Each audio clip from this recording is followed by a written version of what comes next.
Good morning. I'm Mrs. Parent from Beardsley Library, and earlier we read a book about apples and some very clever animals that could balance apples up on top of their head. So today we're going to do a craft read about apples, and there's a few different ways to do this. Some are easier than others, so let's get started and I'll show you what we need. So let me angle this down so you can see what's going on right here on the craft table. Okay. So we are going to make apples that are like apple cores, where you could see where we enjoyed eating some of the apples and chomped away at them. A very easy way to make this would be just to cut out the apple core and taking a marker. If you like red apples, put a red peel on it, a leaf and a stem. And here's our apple seeds. This one was a red, this one's a green apple peel. Maybe you like Granny Smith's, maybe you like Red Delicious. So this is a very easy way to make them, just by cutting them out and coloring them with markers and cutting out leaves and stems. Another way that we can make our apple is to cut out the big apple core so it looks like we really chomped away at it.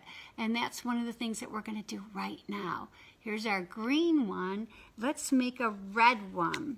So since I want to make a couple apples, I just took 2 pieces of construction paper and put them together. Usually we fold a piece of paper in half, but these are some scraps that I'm using. So I'm just going to put a little piece of tape on it to hold it together while I cut out the shape of 2 apples. There, I put a little piece of tape on it so that you can see that they're all taped together, so I can cut out the same shape of the same apple. Now you can cut just a rectangle and put the same pieces on top, or you can cut them out with a curve like that. So let's start out by cutting our apple core pieces. So if you cut in, it's kind of hard to see this at this angle, huh? You cut a little slice in, a little slice over the top, and a little slice that goes in again to make this kind of hourglass shape, and then a curving piece for the top. So see, I ended up with this. Could be looking like a little bow tie, huh? But I have 2 of them, so I could make a red apple and maybe a yellow apple too, a yellow with yellow skin, because there are several kinds of apples around, and you'd find that out if you went to an apple orchard.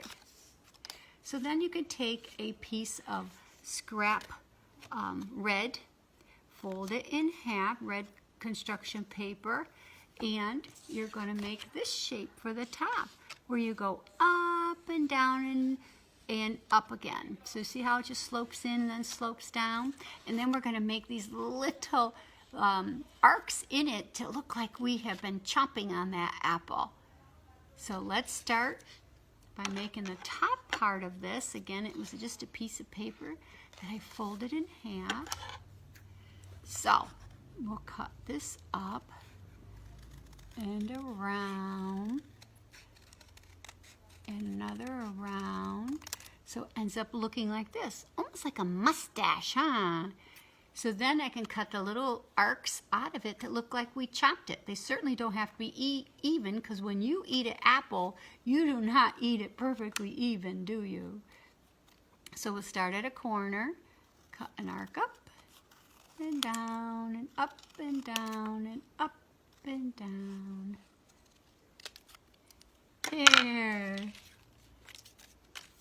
So we'll take one of our pieces here, and this is going to end up going on the top and one on the bottom.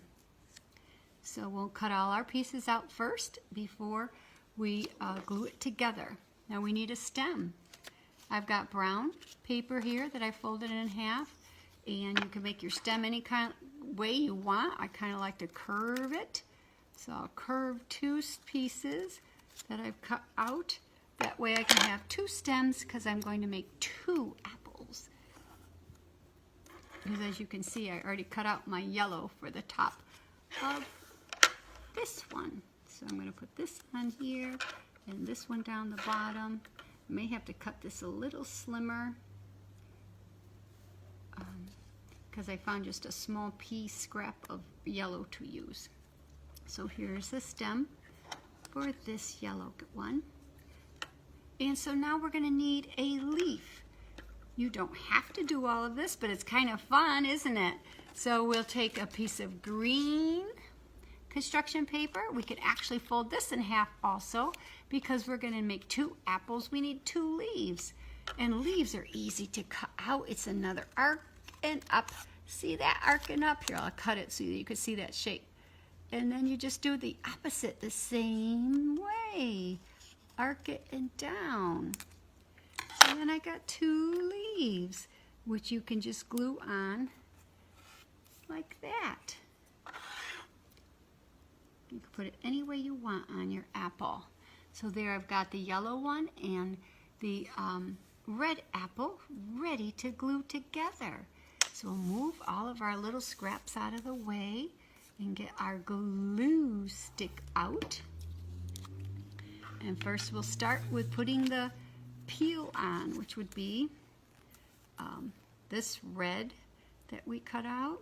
So we'll put glue along the top and along the bottom and put our peel on, because we chopped this apple up good, didn't we?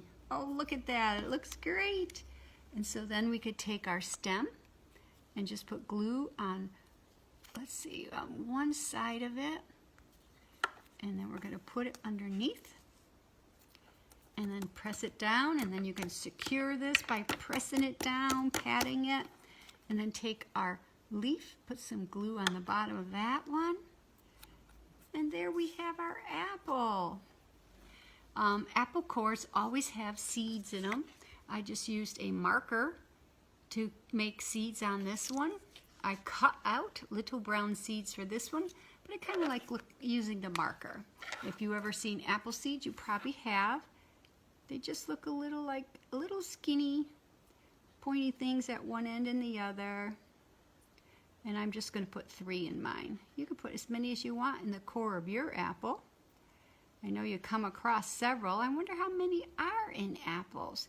So here's our little red apple. Look at that. So we've made a red one and we've made a green one. And I think later I'm going to put my yellow one together, and I'm going to put these on the wall to help decorate the children's room at Beardsley Library. That's a fun fall activity. Some nice crisp apples to chomp on. All right. Well, thank you for joining me today. I hope you enjoyed that easy craft that you could either cut out pieces for, or you can color with your marker or crayon.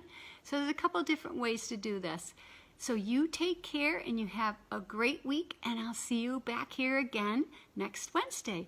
Take care. Bye-bye.